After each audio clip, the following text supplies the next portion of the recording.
Hindi maitago ng mga netizens ang pagkatuwa matapos nilang malaman na ang anak ni Makati City 1st District Councilor Jong Hilario ay sa barangay daycare nag-aaral.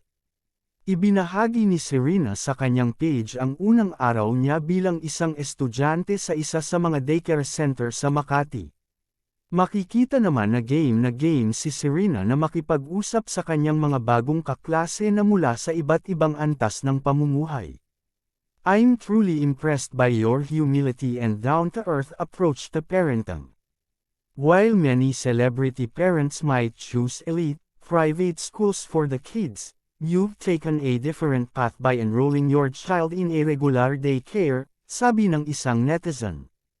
Nag-viral ang istorya ni Serena sa gitna ng mga kritisismo na natanggap ng television host na si Diane Medina matapos niyang niipakita ang 170,000 pesos na tuition ng kanyang anak na nag-aaral ng nursery 2.